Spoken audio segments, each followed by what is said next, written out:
Hello សូមជម្រាបសួរអ្នកទាំងអស់គ្នាមកកាន់ការសម្ដែងរឿងរបស់ Admin Milo ម្ដងទៀតហើយមុននឹងចូលទៅដល់វីដេអូរបស់យើងសូមឲ្យអ្នកទាំងអស់គ្នាកុំភ្លេចចុច Like Subscribe ឲ្យម្នាក់មួយផងហើយនេះសម្រាប់អ្នកដែលគាត់ចង់ឧបត្ថម្ភមកកាន់វីដេអូរបស់ Admin គឺអាចធ្វើការដណ្ដើមមកកាន់ QR មួយនេះបានតែកុំឲ្យខាតពេលមកអ្នកទាំងអស់គ្នាយំមកតាមដានភាពបន្តជាមួយ Admin ទាំងអស់គ្នាដោយការពិភាក្សាមុនដូចអ្នកទាំងអស់គ្នាដឹងអញ្ចឹងថាចុងអានជាមួយនឹងយកហេតុរបស់យើងនឹងគឺត្រូវបានគេយល់ច្រឡំតែថារឿងហ្នឹងមិនជាបញ្ហាកង្វល់ចិត្តរបស់គាត់នោះទេព្រោះពេលនេះគាត់កំពុងតែរវល់លួងចុងអានរបស់យើងនឹងយកហេតុបានប្រាប់ឲ្យចុងអាននឹងក៏មានការព្រួយបារម្ភជាមួយនឹងរឿងលុយកាក់នឹងអីគាត់ថាគាត់នឹងចេញទៅរកលុយនៅខាងក្រៅដើម្បីផ្គត់ផ្គង់ការចំណាយប្រចាំថ្ងៃបែបហ្នឹងហើយសុំនាងកុំយំអីនិយាយប្រាប់នាងបែបហ្នឹងហើយក៏បានអោនមុខចោះចុងអានក៏បានសួរថាមានរឿងអីហ្នឹងពេលហ្នឹងគាត់ក៏បានប្រាប់ថាមនុស្សនៅខាងក្រៅប្រហែលជាមិនហ៊ានចូលមកខាងក្នុងទេចុងអានក៏បានចូលទឹកភ្នែករបស់នាងចេញឬក៏បន្តសួរយកហានទៀតថាការងារដែលបានប្រាក់ខែខ្ពស់ដែលគាត់និយាយហ្នឹងគឺជាការឆោបបោកមែនទេចុងអានបានសរសើរគាត់ថាគាត់ពិតជាឆ្លាតមែនក៏ប៉ុន្តែបើតាមគំនិតរបស់នាងគាត់នឹងគឺមិនស័ក្តិសមជាមួយនឹងការងារបែបហ្នឹងទេដោយសារតែរឿងមួយហ្នឹងក៏បានធ្វើឲ្យចុងអានហ្នឹងសប្បាយចិត្តមកវិញព្រមទាំងបាននិយាយអរគុណគាត់ទៀតផងហើយរួចពីហ្នឹងពួកគេក៏បានប្រមូលកៅអៅដើម្បីត្រឡប់ទៅផ្ទះវិញ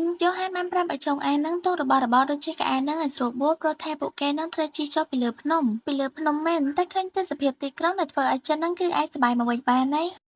ពេលដែលបានមកដល់ផ្ទះវិញនៅក្នុងបន្ទប់ចុងអាកំពុងតែមើលទូរស័ព្ទតែនាងក៏បាននឹកឃើញការពីពេលដែលគាត់នឹងគឺបានលួងនាងដែលនាងក៏បានឆ្ងល់ថាតើគាត់នឹងក៏ចេះលួងគេដែរមែនទេបើអញ្ចឹងមានមនុស្សស្រីប្រមាណនេះដែលបាក់ចិត្តលើគាត់ទៅហើយដៃនឹងក៏លពើទៅសេចនៅក្នុង YouTube ដែលចង់ដឹងថាការធ្វើទង្វើបែបហ្នឹងគឺមានន័យថាម៉េចគ្រាន់តែបានឃើញការសរសេររៀបរាប់របស់គេហើយចុងអាក៏បានងើបអង្គុយអានភ្លាមសេចក្តីស្រឡាញ់មិនមែនគ្រាន់តែបង្ហាញតាមការនិយាយនោះទេសកម្មភាពដែលគេបង្ហាញដោយការជួយបន្តិចបន្តួចហ្នឹងក៏អាចចាត់ទុកថាគេចូលចិត្តយើងបានដែរប្រសិនបើមនុស្សម្នាក់នោះគឺពិតជាចូលចិត្តយើងមែនគាត់នឹងខិតខំប្រឹងប្រែងអស់ពីសមត្ថភាពដើម្បីជួយយើងដែលនៅពេលនេះចុងអាបានមើលទៅយ៉ូហានគឺស័ក្តិសម 100% ហ្មងក៏ប៉ុន្តែរឿងមួយហ្នឹងមិនទាន់ឲ្យនាងស័ក្តិសមចិត្តនៅឡើយទេនៅពេលហ្នឹងចុងអាក៏បានហៅយ៉ូហានដោយហៅគាត់បានតែមួយម៉ាត់ទេគឺគាត់បានឆ្លើយតែម្ដងនៅពេលហ្នឹងចុងអាក៏បានចេញមកសួរគាត់ថាមិនក៏គាត់មកនៅទីហ្នឹងភ្លាមអញ្ចឹងយ៉ូហានបានតបថាគឺគាត់ចង់មកផឹកទឹកចុងអាលឺអញ្ចឹងក៏បានប្រាប់ឲ្យគាត់ហ្នឹងទៅវិញទៅតែគណៈពេលនេះចុងអាក៏បានគិតដែរថាហ្នឹងហើយគឺ100 លើ 100ហ្មងថាគាត់ហ្នឹងប្រកាសជាចូលចិត្តនាងហើយនៅពេលហ្នឹងចុងអាក៏បានហៅគាត់ម្ដងទៀតហើយនាងក៏បានប្រាប់គាត់ថាឲ្យលុយនាង100 លានវ៉ុនមកដោយយ៉ូហានគាត់បានស្ដាប់ឮហើយគាត់ឡើងគាំងមិនមានចម្លើយទៅមកវិញនោះទេពេលហ្នឹងចុងអាបានគិតថាការស្នើសុំរបស់នាងមួយហ្នឹងគឺវាច្រើនពេកហើយបែបហ្នឹងគាត់ប្រកាសជាមិនអាចឲ្យនាងបានទេតែយ៉ូហាននៅពេលហ្នឹងក៏បានចូលមកសួរនាងថាត្រូវការប៉ុណ្ណឹងមែនទេចាំមើលសិនគាត់ឆែកមើលកងឲ្យតែចុងអាក៏បានប្រាប់គាត់វិញភ្លាមថាតាមពិតទៅនាងនិយាយលេងទេឬក៏បន្តគិតតែម្នាក់ឯងទៀតតែមិនឲ្យនាងគិតបែបហ្នឹងយ៉ាងម៉េចទៅបើគាត់ធ្វើទង្វើបែបហ្នឹងមកដាក់នាងណោះនៅពេលហ្នឹងយ៉ូហានក៏បាននិយាយតែមួយម៉ៅថាទោះបីជានាងហៅគាត់លើកក្រៅនោះគឺគាត់លេងមកទៀតហើយចុងអាក៏បានអូខេអញ្ចឹងតែនៅពេលនេះនាងកំពុងតែមើល mission ទី4គាត់ញញឹមគាត់មិនលាក់បាំងអារម្មណ៍ពិតរបស់គាត់ទេហើយនឹងបង្ហាញនៅចំពោះមុខមនុស្សដែលគាត់ចូលចិត្តតែថាតាំងពីដើមមកហ្នឹងមុខរបស់គាត់អត់ដែលឃើញញញឹមផងហ្នឹងចុងអាក៏ចង់ដឹងផងដែរតើមុខញញឹមរបស់គាត់ហ្នឹងបែបម៉េចទៅតែនាងក៏បានសន្យាមួយខ្លួនឯងថាដាច់ខាតហ្នឹងគឺនាងត្រូវតែធ្វើឲ្យគាត់ហ្នឹងញញឹមឲ្យតតែបានលុះមកដល់សាលារៀនចុងអាក៏បានមើល mission ទី5ដែលវាគឺជា mission បញ្ចប់គាត់សម្លឹងមើលអ្នកដោយក្តីស្រឡាញ់តែអ្នកក៏សម្បែងចែកវាឲ្យដៃផងដែរការសម្លឹងបែបរំភើបនិងបែបរំខានឧទាហរណ៍ថាយាយជីចូលចិត្តចិញ្ចឹមឆ្ម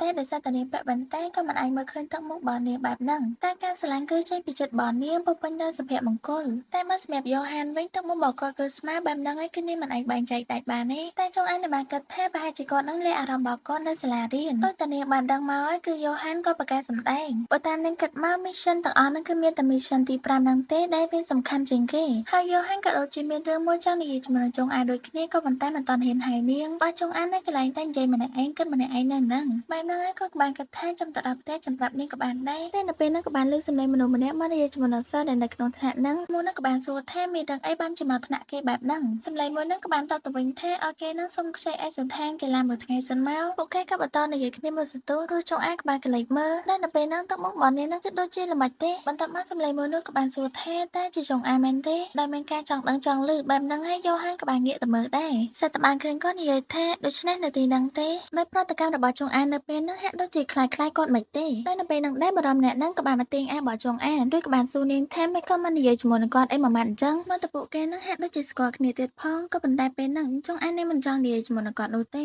នៅពេលនោះសិស្សស្រីក៏បាននាំគ្នានិយាយពីចុងអាពួកគេក៏បាននាំគ្នាសួរថាតើចុងអាជាមួយនឹងម៉ូវ៉ាន់ហ្នឹងមានទំនាក់ទំនងអីជាមួយគ្នាមែនទេប៉ម៉ូវ៉ាន់ហ្នឹងក៏តបថាប៉ាត់មែនហើយតែចុងអាក៏ប្រកែកថាពួកគេហ្នឹងមិនសូវស្និទ្ធគ្នាប្រហែលទេចុងអា បានខំប្រឹងបញ្យល់គេថាឲ្យគេនឹងជឿនាងទៅនាងមិនដែលនិយាយកុហកទេមកវ៉ាន់គេពិតជាអាអន់សប្បំចិត្តមែនទែនពេលដែលឮចុងអានិយាយបែបហ្នឹងព្រោះថាការលេងសើចរបស់ពួកគេនឹងគឺដូចជាមិត្តភក្តិអញ្ចឹងតែចុងក្រោយគាត់បែរជាទទួលបានចម្លើយមួយហ្នឹងចុងអានបានគិតថានាងមិនចង់ប្រាប់គេបែបហ្នឹងក៏ដោយសារតែខ្លាចគេនឹងផ្អាប់នាងសំណួរសួរថានាងធ្លាប់ចូលចិត្តមកវ៉ាន់ពីមុនមកអត់ចម្លើយនោះគឺធ្លាប់ចូលចិត្តតែដោយសារតែនាងបានគិតថាមើលមុខរបស់នាងទៅគឺវាអាក្រក់មែនទែនមិនស័ក្តិសមជាមួយនឹងមកវ៉ាន់នោះទេទើបនាងក៏បានបោះបង់គំនិតដែលតាមស្រឡាញ់មកវ៉ាន់ចោលមកវ៉ាន់ក៏បានទាញខ្សែអាវរបស់ចុងអាននឹងប្រទីងបន្ទង់ចុះឡើងដែលនៅពេលនោះទើបបានគេលេចឃើញយ៉ូហានក៏បានសួរថាអេអាប៉ែតនោះមើលអីហ្នឹងបន្ទាប់មកក៏បន្តសួរយ៉ូហានទៀតខ្ញុំបានឮថាព្រះវិហាររបស់ឯងនឹងក៏ត្រូវបានគេបោកប្រាស់ចុងអានក៏ថានឹងភ្ញាក់ផ្អើលមែនទែនពេលដែលបានឮគាត់នឹងទៅនិយាយបែបហ្នឹងដាក់យ៉ូហានសូម្បីតែយ៉ូហាននឹងក៏ឆ្ងល់ផងដែរតែអាប៉ែតនឹងទៅដឹងរឿងហ្នឹងមកពីណាចំណែកសិស្សនៅក្នុងថ្នាក់ក៏បាននាំគ្នាសួរអំពីរឿងហ្នឹងផងដែរមកវ៉ាន់ក៏បានសួរពួកគេវិញតែពួកគេនឹងគឺមិនបានដឹងរឿងហ្នឹងទេគាត់ក៏បានប្រាប់ថាព្រះវិហារកាតូលិកគឺស្ថិតក្រោមការគ្រប់គ្រងរបស់វ៉ាន់ទីកង់ហើយពួកគេមិនអាចធ្វើអីដែលពួកគេចង់បាននោះទេ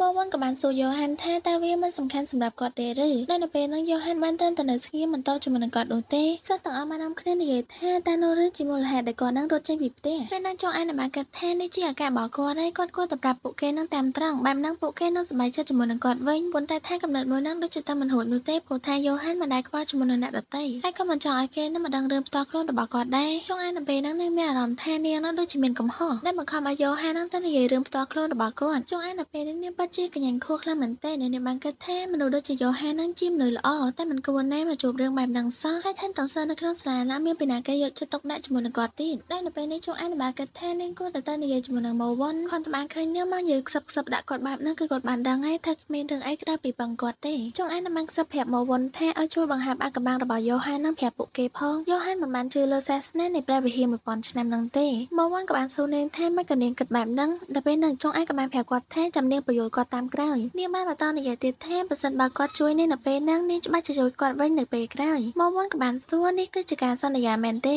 ចុងអានក៏បានប្រាប់ថាប៉ាត់មែនហើយដល់នៅពេលហ្នឹងយ៉ូហានក៏បានសម្លឹងមើលពួកគេទាំងពីរពីក្រោយផងដែរហើយដូចពីហ្នឹងពាក្យចាមម្ដាមរបស់យ៉ូហានក៏ត្រូវបានគេនិយាយពីមាត់មួយទៅមាត់មួយថាគាត់មិនមែនជាអ្នកកាន់សាសនានៅព្រះវិហារ1000ឆ្នាំនោះទេបន្ទាប់មកយើងបានឃើញដៃមួយដាក់ពីលើក្បាលរបស់ចុងអាដែលគឺជាមិត្តភក្តិរបស់នាងក៏បានមកសួរព្រោះថាមុនហ្នឹងពួកគេនឹងក៏បាននៅនឹងបែបហ្នឹងហើយក៏មិនបានដឹងរឿងដែរចុងអាក៏បានរៀបរាប់ប្រាប់មិត្តរបស់នាងបានដឹងចឹងទៅតែថាអត់ទាន់ចប់ត្រឹមហ្នឹងទេសិស្សបាននាំគ្នានិយាយវាយឡើងពេញថ្នាក់ដែលធ្វើឲ្យយ៉ូហានហ្នឹងគេក៏បានខឹងមកវ៉ាន់គេបានសម្លឹងមើលចុងអាបន្តិចដូចក៏បានដើរចាក់ចែងនៅពេលហ្នឹងគេក៏បាននិយាយផងដែរថាអ្វីដែលនាងបានឲ្យគាត់ធ្វើគឺគាត់បានធ្វើរួចហើយអស់ភារកិច្ចរបស់គាត់ហើយគាត់ទៅហើយតែថារឿងរបស់យ៉ូហានក៏មិនទាន់ចប់ត្រឹមហ្នឹងដែលមានទាំងសិស្សប្រុសជាមួយនឹងសិស្សស្រីបាននាំគ្នានិយាយហើយនៅក្នុងនោះហាក់ដូចជាមានអ្នកចូលចិត្តយ៉ូហានផងដែរដែលនៅពេលនោះសិស្សស្រីម្នាក់ក៏បានមកហៅយ៉ូហានថាយ៉ូហានណាដោយពាក្យមួយហ្នឹងនៅខាងក្រេអាចចាប់ទុកថាជាពាក្យស្និទ្ធស្នាលតែយ៉ូហានវិញអត់មានបានមើលមុខនាងអីមិនតិចដោយសារតែនាងហ្នឹងក៏បានរើបិចឲ្យគាត់តែសំបីតែពីអរគុណហ្នឹងក៏មិនបានអរគុណគេដែរតែបើសិស្សស្រីនោះវិញចេះតែដល់សើចសប្បាយជាមួយនឹងគ្នារបស់គេណោះហើយពួកគេក៏បន្តមកនិយាយគ្នាក្នុងបន្ទប់ទឹកទៀតដោយសិស្សស្រីដែលបានរើបិចឲ្យយ៉ូហានហ្នឹងនាងក៏បាននិយាយថា